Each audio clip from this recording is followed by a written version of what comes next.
हाँ हेलो। हम लोग HCV का कैलोरीमेट्री का ऑब्जेक्टिव 1 और 2 डिस्कस कर चुके हैं और HCV का कैलोरीमेट्री का एक्सरसाइज के क्वेश्चंस हम लोग को सॉल्व करने हैं। तो इस वीडियो में हम लोग क्लास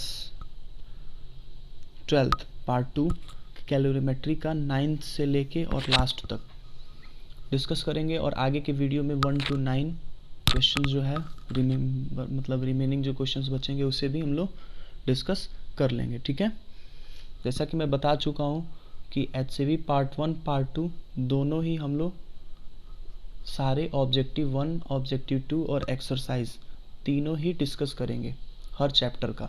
तो पहले हम लोग थर्मो सेलेक्ट किए हैं, थर्मो में कैलोरीमेट्री का ऑब्जेक्टिव 1 2 हो गया है। एक्सरसाइज के 9 से आगे के क्वेश्चंस मैं बता रहा हूँ इस वीडियो में, बाकी इससे पहले के क्वेश्चंस आगे के वीडियो में आ जाएंगे और मोस्ट प्रोबेबली जो थियोरेटिकल पार्ट है उस पर भी मैं वीडियो डालूंगा। ठीक है, तो अभी हम लोग कौन सा स्टार्ट कर रहे हैं, 9th। ठीक है, अब 9th क्वेश्चन क्या कह रहे हैं। 9th क्वेश्चन कह रहा है on a winter day the temperature of tap water is 20 degree Celsius whereas the room temperature is 5 degree Celsius. Water is store in a tank of capacity 0.5 metre cube for household use. If it were possible to use the heat liberated by water to lift a 10 kg mass vertically, how high can it be lifted as the water comes to the room temperature? तो means tap water का temperature क्या हुआ, 20 degree से 5 हुआ, तो कुछ energy release हुआ होगा, कुछ एनर्जी रिलीज होगा। तो एनर्जी जो रिलीज होगा उस एनर्जी का यूज किस में करना है, 10 kg मास को वर्टिकल उठाने में। तो उठाने में क्या एनर्जी लगता है, mgh, और यहाँ से जो एनर्जी रिलीज होगा क्या, ms डेल्टा थीटा। इसको बराबर कर देंगे। वैसे मैं एक चीज़ बता दूं कि Q जो एनर्जी रिलीज होता है वो निकालने का फॉर्मूला होता है ms डेल्टा थीटा। m मतलब मास, s स्पेसिफिक हीट और डेल्टा थीटा मतलब हीट कैपेसिटी। तो 9th का मैं सॉल्यूशन यहाँ किया हुआ हूँ तो वो मैं दिखा देता हूँ। Mass of tap water, volume दे दिया था और वाटर का डेंसिटी नहीं पता हो तो मैं बता दे रहा हूँ 1000 होता है। हीट क्या होता है, ms डेल्टा थीटा। m ये निकाल लिए थे, s ये सब याद होना चाहिए। s जो होता है वाटर का 4200 होता है और टेम्परेचर में चेंज इतना, और mgh के बराबर मैं बताया होता है m10 था, g10 होता है h, तो यहाँ से h आ गया। ठीक है, 9th क्वेश्चन ये हो गया। 10th क्वेश्चन क्या कह रहा है ये देखना।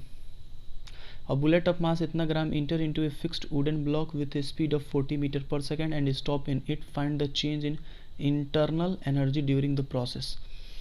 इंटरनल एनर्जी में चेंज क्या हुआ, तो कोई चीज़ था, गोली चलाया गया, गोली गया इसमें जाके रुक गया, तो काइनेटिक एनर्जी जो इसका था वही तो लॉस होगा अंदर जाने पे, और वही इंटरनल एनर्जी को चेंज करेगा। इंटरनल एनर्जी क्यों चेंज होगा, क्योंकि हीट जनरेट होगा। गोली जाएगा और जाने के बाद यहाँ टक्कर होगा और फिर वहाँ से हीट जनरेट होगा, तो जो हीट एनर्जी होगा वो इसके काइनेटिक एनर्जी के इक्वल होगा, तो बस उसे इक्वल कर देते हैं। तो देखो 10th क्वेश्चन जो है वो क्या कह रहा है, change in internal energy half m, m मतलब ये 20 ग्राम था तो 20 ग्राम को मैं चेंज कर लिया ये, और v स्क्वायर मतलब 14 × 40 तो 16 जूल आ गया। ठीक है, और इस पूरे सॉल्यूशन का मैं लिंक भी शेयर कर दूंगा डिस्क्रिप्शन बॉक्स में, उस पर जाके आप सॉल्यूशन भी चेक कर सकते हैं। और क्वेश्चन तो HCV का है, तो HCV मोस्ट प्रोबेबली सबके पास है, नहीं है तो प्ले स्टोर पे भी है, वहाँ से भी डाउनलोड कर सकते हैं। ठीक है, 11th क्वेश्चन। 11th क्वेश्चन क्या कह रहा है, और 50 kg man is running speed इतना, तो किलोमीटर पर आवर से हम लोग मीटर पर सेकेंड में चेंज कर लेंगे। कैसे चेंज करते हैं, 5/18 से मल्टीप्लाई करा के, तो 18 से कराएंगे, 18 कट के 5 आ जाएगा। ठीक है, if all the kinetic energy of man can be use to increase temperature of water from 20 to 30 degree Celsius, how much water can be heated with this energy. तो हीट कर रहे हैं तो हीट का एनर्जी ms डेल्टा थीटा, इसको किसके बराबर कर देना है, इसका totally kinetic energy half mv square, तो यहाँ से मास आ जाएगा। सारा डाटा दे ही दिया है 11th, ये रहा mv स्क्वायर उसका कर लिए, और ms डेल्टा थीटा के बराबर कर दिए, तो यहाँ से m आ गया 15 ग्राम। तो ये आसान क्वेश्चन था वैसे। 12th क्वेश्चन देखना। अब ब्रिक, एक ईंट है जिसका वेट इतना केजी है, ड्रॉप गिराया गया 1 मीटर डीप रिवर हाइट 2। तो टोटल ये 1 मीटर डीप तो नदी ही है, इससे 2 मीटर ऊपर से गिराया गया, तो टोटल हाइट 3 हो गया ना। Assuming 80% of the gravitational potential energy is finally converted into thermal energy. तो ग्रेविटेशनल पोटेंशियल एनर्जी mgh होता है, इसका 80% करके और थर्मल एनर्जी मतलब ms डेल्टा थीटा के बराबर कर देंगे, ठीक है, या यही ms डेल्टा थीटा होगा। तो कैलकुलेट, जैसे 12 का मैं सॉल्यूशन दिखा देता हूँ। ग्रेविटेशनल पोटेंशियल एनर्जी mgh और थर्मल एनर्जी क्या हो जाएगा, यही हो जाएगा। m का वैल्यू दे दिया है 4, g का मतलब 10 और h का मतलब 2 + 1 3, इसका 80% ही थर्मल एनर्जी है, तो 80% कैलकुलेट कर लिए। ये जूल में आता है, कैलोरी में चेंज करने के लिए पता है, जूल से कैलोरी में चेंज करने के लिए 4.2 से एडिशनल डिवाइड करना पड़ता है, ठीक है। तो ये आ गया, ये 80% दिया था इसलिए 80/100 किया हूँ, ठीक है। तो अब 13 क्वेश्चन क्या कह रहा है, एक वैन है, मास इतना केजी का, ट्रैवलिंग स्पीड इतना, तो इसमें फिर 54 दिया है स्पीड किलोमीटर में, तो 5/18 से मल्टीप्लाई करा देंगे मीटर पर सेकेंड बदलने के लिए, तो कितना आ जाएगा 15 मीटर पर सेकेंड। तो स्टॉप्ड इन 10 सेकेंड, 10 सेकेंड में स्टॉप हो जा रहा है। Assuming that all the mechanical energy lost appear as thermal energy in the brake mechanism, find the average rate of production. तो वही एग्जैक्ट 10 सेकेंड लगे हैं टोटल काइनेटिक एनर्जी को जीरो होने में। तो पहले हम लोग हाफ mv² करेंगे, यहाँ रेट पूछा है तो पता है रेट निकालने के लिए टाइम से डिवाइड कर देंगे, टाइम 10 सेकेंड दे दिया है, और ये कैलोरी में पूछ रहा है तो एक और 4.2 एडिशनल डिवाइड करेंगे, तो ये फॉर्मूला होगा, ये लगा देंगे। मैं सॉल्यूशन दिखा देता हूँ, डिस्क्रिप्शन में तो मैं दे ही दूंगा लिंक। ये रहा, यहाँ पे mv² कर लिए जूल में, ये कन्वर्ट करने पे आया, फिर ये जूल में जो आया ये क्वांटिटी आई थी, फिर 10 से क्यों डिवाइड किया, टाइम था, 4.2 से कैलोरी में चेंज करने के लिए आंसर आ गया, ठीक है। फिर हम लोग 30 के बाद कौन सा देखेंगे, 14th क्वेश्चन, ठीक है। 14th क्वेश्चन, ये रहा 14।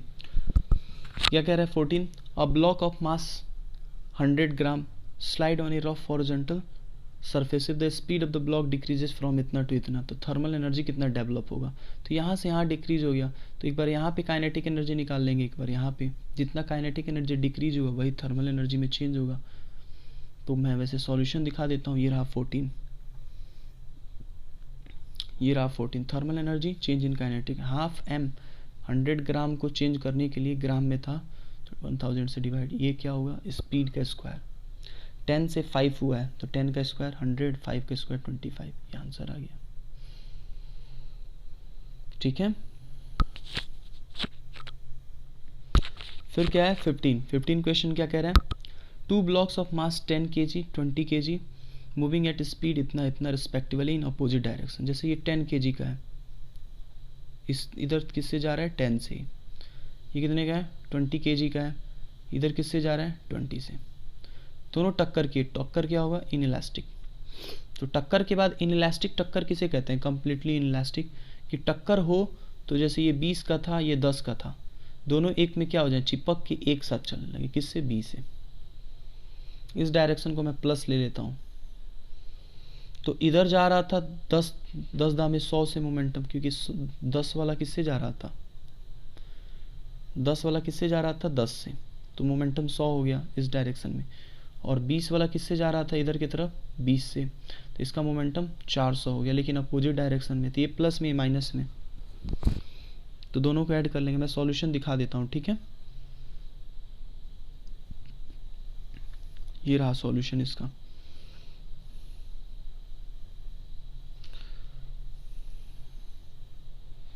ये रहा सॉल्यूशन, ठीक है। ऐसे जा रहा है ऐसे जा रहा है, टक्कर के बाद इधर हो गया, इस वाले डायरेक्शन को हम लोग क्या माने हैं प्लस डायरेक्शन। तो टोटल शुरू में मोमेंटम कितना था 400 इधर की तरफ, इधर प्लस लिए माइनस 100 इधर की तरफ, तो टोटल कितना आ गया 30V क्यों? क्योंकि इलास्टिक कोलिजन में दोनों चिपक जाते हैं और इधर V से जा रहा है, तो 10 और 20 30V, तो V आ गया 10। थर्मल एनर्जी क्या होगा कि शुरू में जो काइनेटिक एनर्जी था इसका और इसका जोड़ लिया जाए, तो शुरू में जोड़ लिया हाफ mv², इसके लिए हाफ mv²। फिर क्या किए, फिर माइनस कर देना है। क्या माइनस कर देना है? बाद का एनर्जी। तो बाद का मास कितना होगा 30, 10 और v कितना है 10, तो 10 × 10, जो आंसर आएगा वही हो गया थर्मल एनर्जी। कुल मिला के लॉस होगा, पता होगा कि जब टक्कर होती है तो उसके दौरान एनर्जी का लॉस होता है, वही लॉस हीट एनर्जी में कन्वर्ट होता है, मतलब थर्मल एनर्जी में। तो वही हमें कैलकुलेट करना था। तो बाद का काइनेटिक एनर्जी थोड़ा सा कम होगा, शुरू का ज़्यादा होगा, दोनों को सब्ट्रैक्ट कर देंगे और ये सही आंसर होगा। ठीक है, अब 16 क्वेश्चन क्या कह रहे हैं? A ball is dropped on floor from a height इतना, after the collision it rises 1.5 metre, assuming 40% of the mechanical energy lost goes as thermal energy. मतलब जो लॉस हुआ एनर्जी उसका 40% थर्मल एनर्जी में कन्वर्ट हुआ। तो calculate the rise in temperature of ball, heat capacity दे दिया, ठीक है, एस दे दिया। तो 16 क्वेश्चन का सॉल्यूशन देखो और क्या कह रहा है ये भी देखना इम्पॉर्टेंट है। ये कह रहा है कि 2 मीटर हाइट से एक बॉल गिरा और गया कि यहाँ तक 1.5 तक। तो मैं ये कह रहा हूँ शुरू में एनर्जी कितना था, लॉस इन पोटेंशियल एनर्जी निकालो। तो शुरू में mgh फॉर्मूला होता है, तो mgh लगाएंगे, m कितना था, m को m ही मान लेते हैं, g को g, h शुरू में 2 था तो 2 mg, बाद में 1.5 हो गया तो 1.5 mg, घटा दिए ये आ गया। तो थर्मल एनर्जी क्या हुआ, वो कह रहा है जो लॉस हुआ एनर्जी उसका 40% थर्मल एनर्जी है, तो इसका 40% कैलकुलेट कर लिए और 40% यही हुआ ये, और इसको किसके बराबर कर दिए, ms डेल्टा थीटा। ये m हो गया, s वैल्यू 800 दे दिया था, डेल्टा थीटा ये m से m क्या हुआ, कट गया, और डेल्टा थीटा ही तो पूछ रहा था चेंज इन टेम्परेचर, तो ये कितना आ गया, ये आ गया। ठीक है, तो इसे बस लॉस इन पोटेंशियल एनर्जी निकाल के और इसका 40% थर्मल एनर्जी है, थर्मल एनर्जी की इक्वल कर दो ms डेल्टा थीटा आ जाएगा। ठीक है, 17 हो गया, 17 करना है।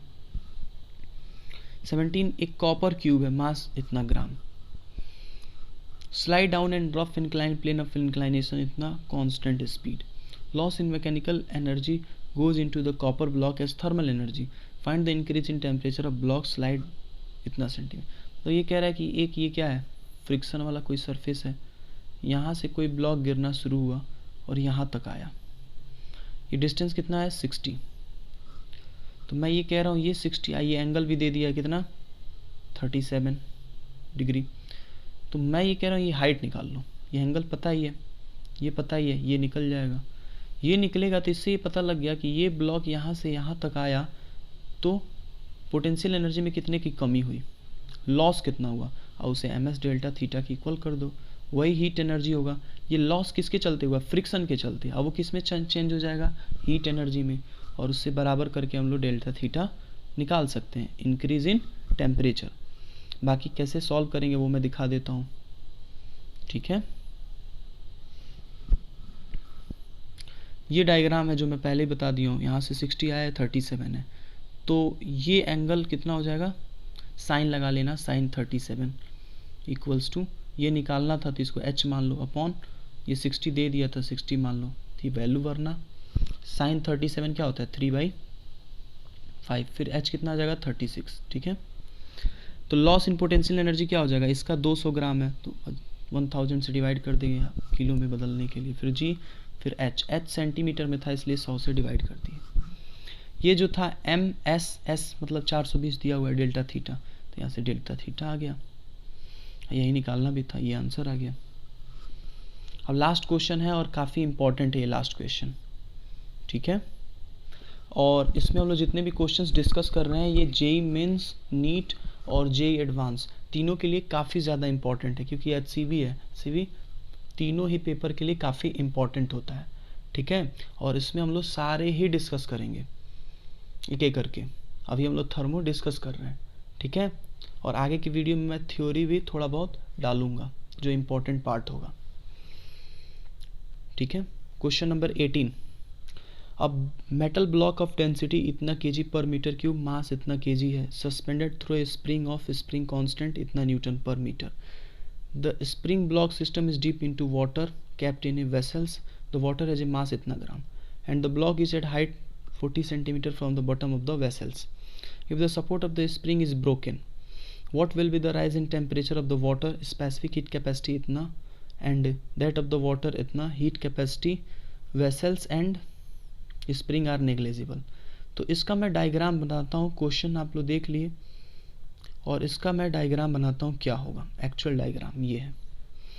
एक पानी से भरा हुआ कंटेनर है वाटर से, इसमें किसी सपोर्ट से स्प्रिंग लगा हुआ है. तो ऑब्वियस सी बात है कि पानी में होने पे एक बायंसी फोर्स लगता है. वो हम लोग फ्लूइड मैकेनिक्स में अच्छे से पढ़ेंगे, लेकिन यू नो मोस्टली लोगों को पता होता है बायंसी फोर्स. और ये बटन से जो डिस्टेंस है वो कितना दिया हुआ है 40. ठीक है. और ये ऑब्वियस सी बात है कि किसी चीज़ को जब स्प्रिंग से यहाँ लटकाएंगे तो इसमें भी कुछ खिंचाव होगा. तो ये डायग्राम है. अब इसमें करना क्या है वो मैं आपको बता देता हूँ. इस क्वेश्चन में करना है चेंज इन टेम्परेचर निकालना है. अगर ये कह रहा है कि स्प्रिंग को यहाँ से कट कर दिया जाए तो ये नीचे जाके गिरेगा तो फ्रिक्शन होगा कुछ पानी से और ज़मीन से टक्कर होगा. तो जब यहाँ पे गिर जाएगा तो इस ब्लॉक का और पानी के टेम्परेचर में चेंज कितना होगा ये पूछ रहा है. तो हम लोग पहले टोटल एनर्जी में जो लॉस होगा उसको एम एस डेल्टा थीटा के बराबर कर देंगे. यही करते भी आ रहे हैं. तो इसके लिए पहले हम लोग एक काम करेंगे, इसका वॉल्यूम निकालेंगे जो ब्लॉक लटका हुआ है उसका. तो वॉल्यूम बराबर क्या होता है मास अपॉन डेंसिटी. मास दे दिया, डेंसिटी दे दिया, ये वॉल्यूम आ गया. ठीक है. और एक जो सबसे इम्पॉर्टेंट पोर्शन है वो मैं थोड़ा सा बताना चाहूँगा. इस ब्लॉक का फ्री बॉडी डायग्राम यहाँ मैं बना रहा हूँ. ये ब्लॉक है, नीचे क्या लग रहा है mg. तो ये अभी टूटा जब तक नहीं है स्प्रिंग तब तक ये बैलेंस है. तो mg ऊपर क्या लग रहा होगा स्प्रिंग का kx फोर्स लग रहा होगा. x क्या है स्प्रिंग जो खिंचा हुआ है. लेकिन केवल यही दो एक फोर्स नहीं है. ये ब्लॉक है, इधर mg तो था ही, लेकिन यहाँ kx भी था kx. लेकिन एक और फोर्स है ऊपर की तरफ बायंसी फोर्स. क्या होता है उसे मैं शॉर्ट में बता दे रहा हूँ. ये जो ब्लॉक है इसका वॉल्यूम इनटू पानी में है तो उसका डेंसिटी. किसका डेंसिटी वाटर का, यहाँ लिखा हुआ है वाटर का, इनटू जी. ये बायंसी फोर्स होता है. किसका वॉल्यूम इस ब्लॉक का, डेंसिटी किसका उस लिक्विड का जिसमें है, अभी पानी है तो पानी का, इनटू जी. तो ये दोनों ऊपर लग रहे हैं. और x क्या है यहाँ खिंचाव, k क्या है स्प्रिंग कांस्टेंट. तो इन दोनों का ऐड जो होगा नीचे वाले फोर्स mg के बराबर होगा. तो ये मैं काम कर दिया. k का वैल्यू भर दिया, x निकालना है, v भर दिया, यहाँ निकाला था. और अभी वाटर का डेंसिटी बताया 1000 होता है, g का 10, mg फुट कर दिया, सब दे दिया था. x आ गया कितना 5 सेंटीमीटर. इसको सॉल्व करके. ठीक है.